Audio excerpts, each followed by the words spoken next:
Good evening, everyone.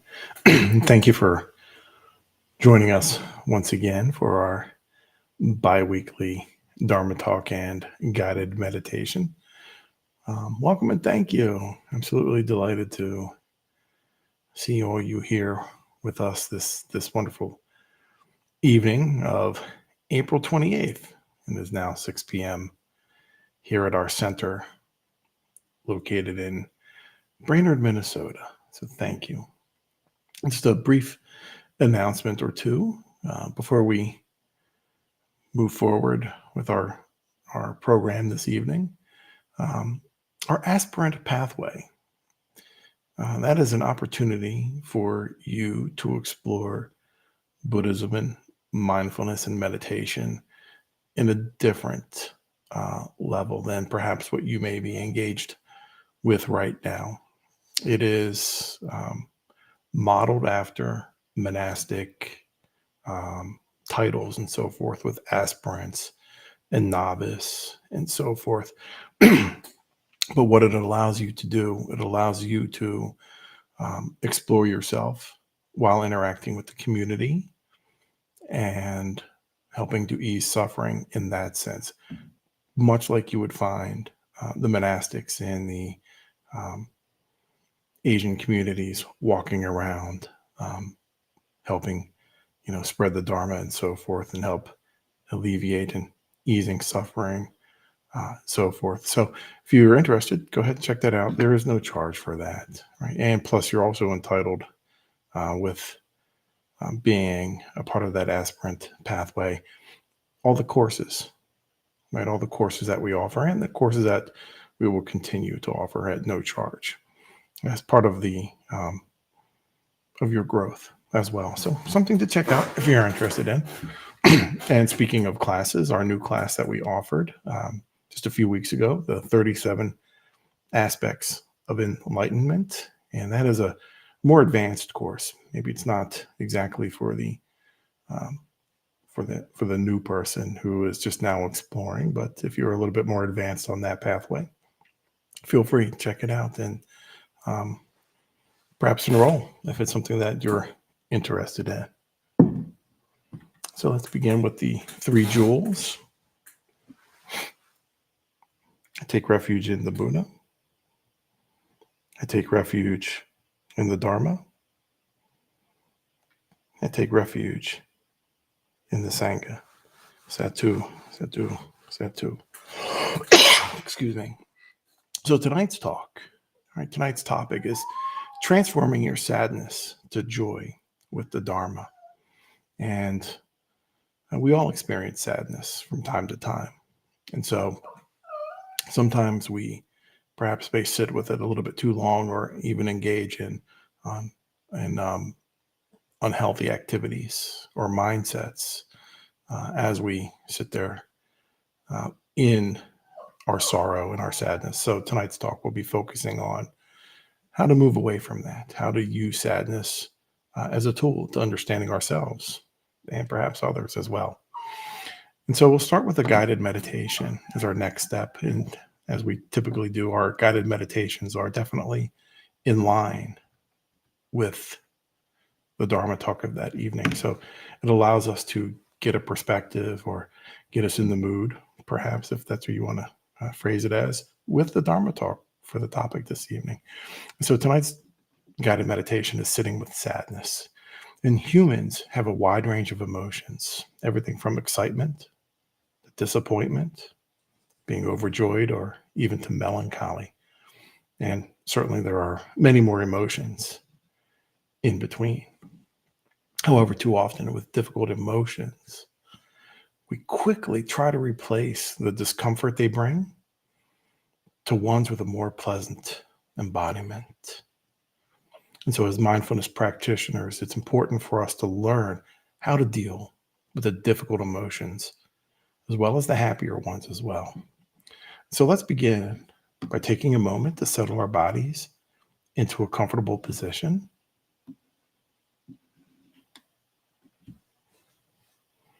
You may close your eyes or keep them slightly open with a soft focus, looking downward a few feet in front of you.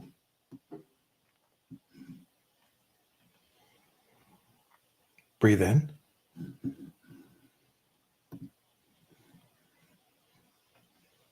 Pause.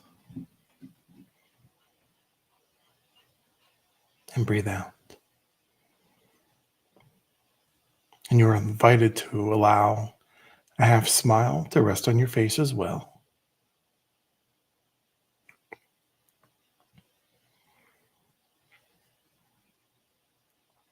Lift your spine and allow your shoulders to soften.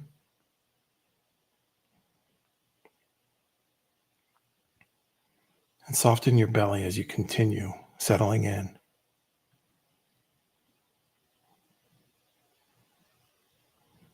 Breathe in. Pause. And breathe out.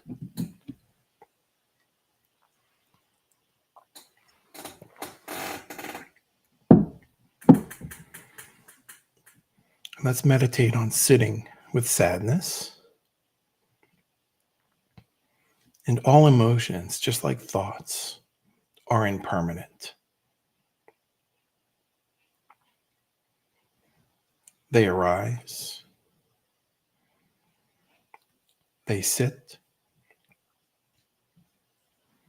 and then they depart.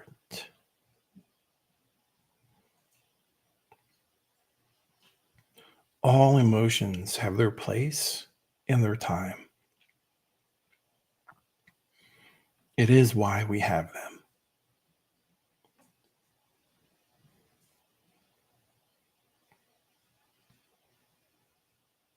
However, sometimes when we face a difficult loss, we tend to focus on the hurt and sadness longer than what is healthy.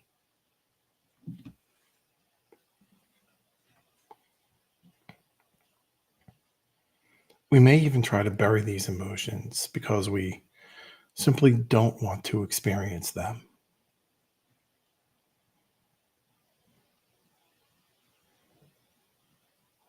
And both of those actions are harmful to our well-being.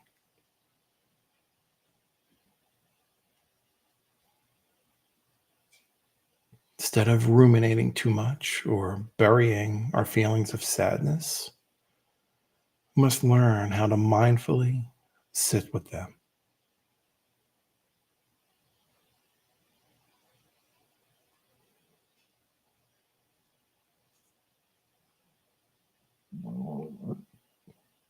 Understanding that sadness, like all other emotions, may be a valuable teacher.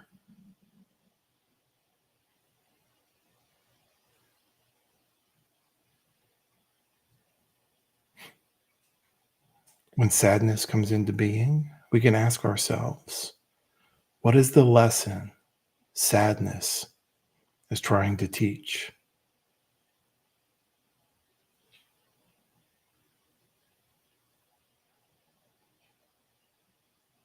And as we reflect on that sadness, here are some questions we may ask about that sadness.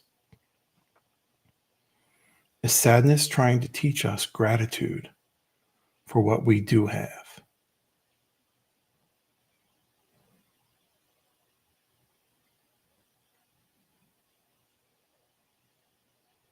Sadness trying to teach us acceptance for the present moment?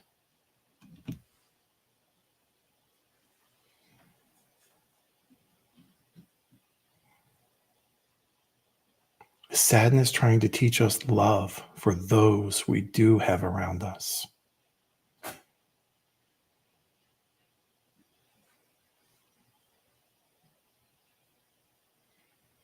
Is sadness trying to teach us empathy for those who will inevitably experience sadness at some time?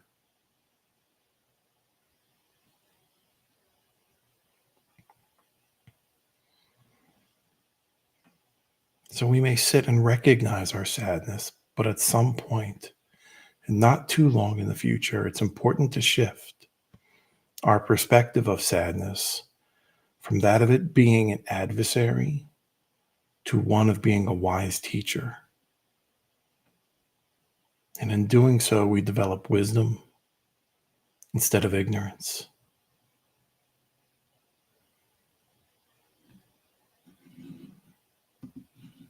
So go ahead and you can open your eyes.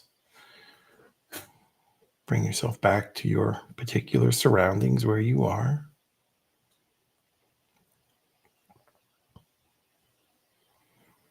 Too often, we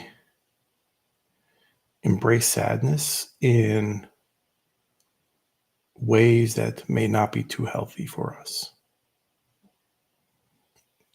It's not that we can't have sadness, because in Buddhism, sadness is acknowledged as a natural part of life, right? And it's not something to be avoided.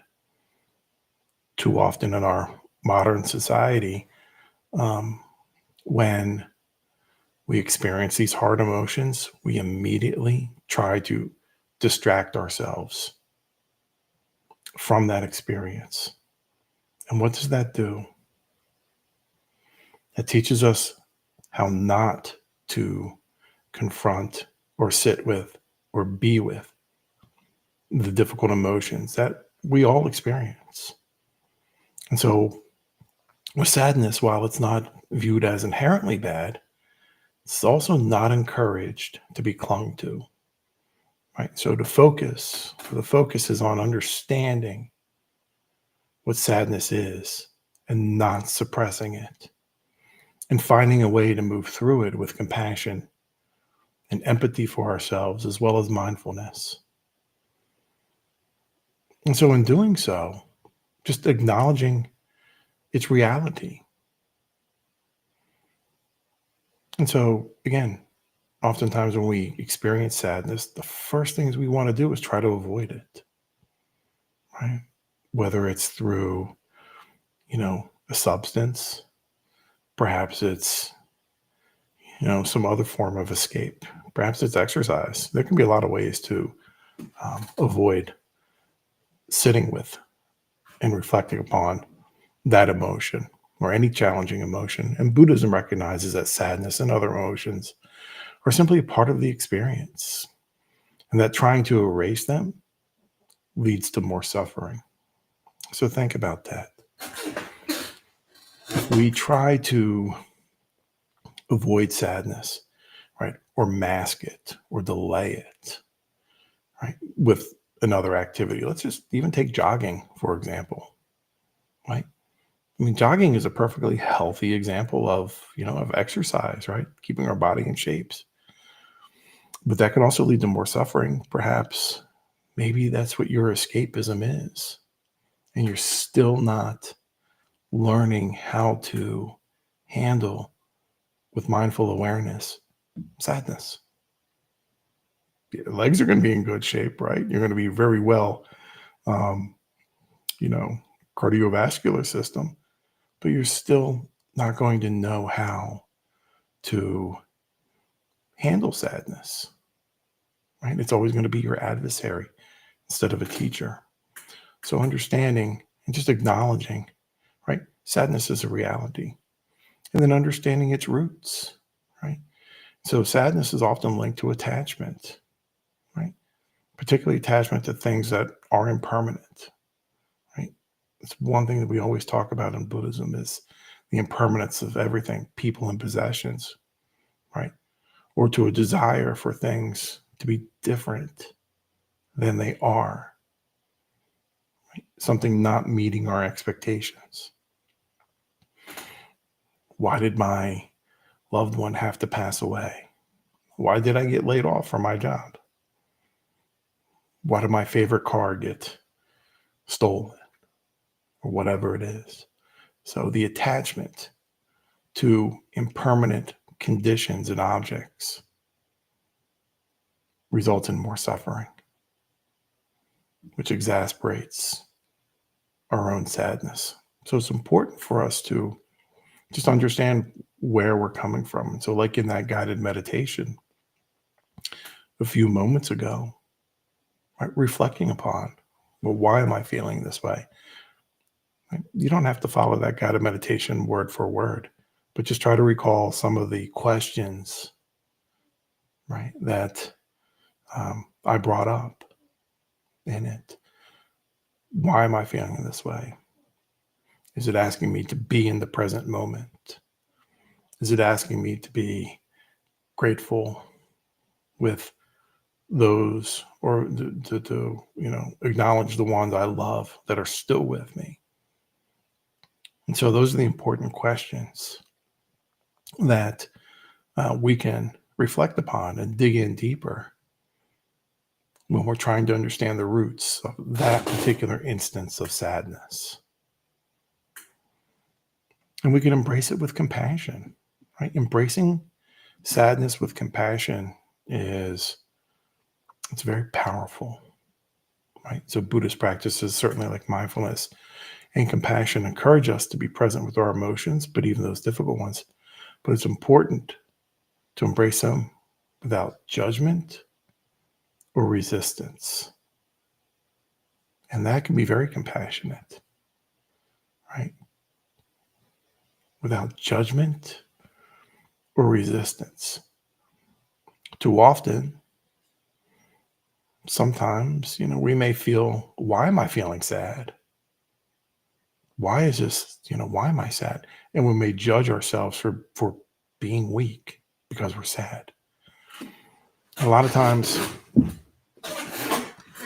uh, especially when it comes time to very emotional losses with others, uh, usually it's a parent, and oftentimes it's a male figure that has to put on that brave face, right? Not allowed to show emotion. Right? So think about that quality, especially for men, having to show that brave face, not that showing emotion as a weakness. So that's not compassionate, right? And it can certainly be with mothers and matriarchs of the family as well. But a lot of times it's that strength, or what's assumed to be strength, right, is really just hiding away how we feel. And so part of understanding and practicing compassion is allowing yourself to cry without judgment. If you have children and, or loved ones or youngsters in your home, and maybe the grandparent dies, it's okay for you to cry in front of them. That's their grandparent. That's their dog, perhaps, or perhaps a little kitten or a cat or pet. But trying to put on the brave face doesn't allow us as an individual to nurture our own compassion, because we are afraid of the judgment that others may think, especially if it's your mom or dad. I would cry for my mom or dad, or my dad cried. I absolutely cry. Or when my father died, I absolutely did cry. Absolutely. So just being compassionate with ourselves, right? But we don't cry anymore about that, right? Because we've come to accept and we've moved a little bit. Not that I don't miss him. I miss him a lot, and I see his picture all the time. So he's always looking at me, especially when I'm doing these Dharma talks. He's always looking at me, right? So, but yeah. And then practicing letting go, right? By understanding the nature of that impermanence, that nothing lasts forever, right? Right? Things come to existence, they stay for a while, right? And then they dissipate, they go. So in that cycle of cause and effect. And so cause and effect even happens with sadness, right? Sadness, okay, we have sadness. That's a condition that arises, but it also lends to, perhaps later on, joy, right? Because maybe you reflect differently, like, wow, I had all these really good times, with my parent, or with my dog, or my parakeet, whatever it is. Right? And so Buddhism helps us learn to let go of those attachments, of sadness in some cases, that causes suffering and to find contentment in the present moment. So again, nobody's ever saying not to be sad, not to cry, right? Obviously, those are very, important emotions that we have. But again, using them as teachers, right? As a teacher so that we can develop wisdom.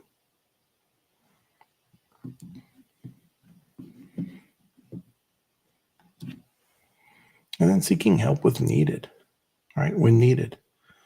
Everybody needs help sometimes, right? And so Buddhism also acknowledged the importance of seeking support, right? From others, right? Perhaps a knowledgeable teacher, perhaps even a therapist, when sadness becomes overwhelming or debilitating. Because sometimes when we wallow in sadness too long, again, some of those unhealthy effects could be depression, right? And that can be very debilitating. And so sometimes anybody may need some additional help. And there's, again, that's compassion. That's recognizing that you need help and without judgment or resistance. And that is this real sign of strength, right? It's an acknowledgement of yourself. I can't do this alone. I need support.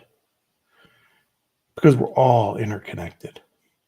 Every one of us. I'm connected to you. You're connected to me. I'm connected to, billions of others. And just like billions of others are connected to me. And we all have a desire to have joy in our lives. And so seeking help when needed is an acknowledgement, the reality of that situation. And so that's a healthy step. So if it ever becomes overwhelming or overbearing for you, you're welcome to reach out to us, your own personal therapist, or perhaps friends or whomever you feel that can offer you some support in that sense. And then transforming that sadness. And so while sadness can be painful, right? Buddhism also emphasizes, the potential for sadness to learn. So remember when I said that sadness can be our teacher as well, right? Reflecting upon why we're feeling sad. What is the lesson that sadness is teaching us at that particular moment or for that particular lesson? And that can lead to the wisdom and growth that is very important for just one's own social and emotional well-being. And so by facing our own sadness with compassion, we can gain a deeper understanding of ourselves and the world around us. Because when we know how to skillfully, compassionately, and I guess that's it, skillfully and compassionately with ourselves, right? We can help others. So that's how we can transform sadness. So by learning how to sit with difficult emotions, challenging emotions, ones that we want to avoid. I mean, it's truth, right? Nobody wants to be sad. Nobody wants to have pain or suffering. But that's a fact of life, right? There is suffering in this world. And so when we gain a deeper understanding of ourselves, we can be trusted teachers and supporters to those around us and to the world around us as well. So it's an important or transforming sadness, right? Using the realizations or those guided questions of what is sadness trying to teach me can really, advance our own practice and develop wisdom so that we can be supportive of others when needed. There's a lot of sadness going on, a lot of times in these modern times. And oftentimes it just really also revolves around loneliness, isolation. And so that's part of the reality that we can explore. Right? How do we even become more connected with others and with ourselves? So that will greatly help nurture our own well-being, which will transform our sadness into joy. And everybody likes to help others, especially after we've overcome something that's very hard and traumatic. We always love to help others as well, so that others don't feel defeated or overwhelmed or debilitated or depressed. So those are good lessons to learn, good practices. So again, if you're ever feeling overwhelmed or just you're wallowing too much and not able to accomplish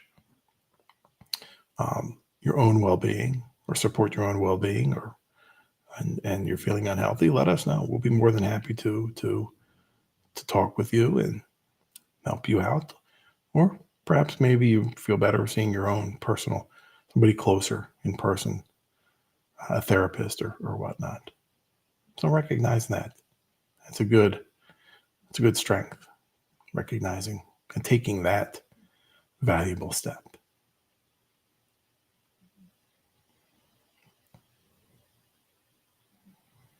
And so our next talk is on May 12th at 6 p.m. Central Time. And that talk will be on the value of kindness. I think too often we also don't appreciate what does kindness offer the world, not just to ourselves, but to others. And so we'll explore that a little bit more under, the Buddhist principles and Buddhist ideals and philosophies. What does kindness truly offer? What does it offer us? What does it offer others? What does it offer the world in general, for all living beings? And so with that, my dear friends, my dear Sangha and practitioners, we'll see you on May 12th at 6 p.m. Until that time, I wish you all very many blessings and peace, ease, and well-being. Until then, take care, my friends.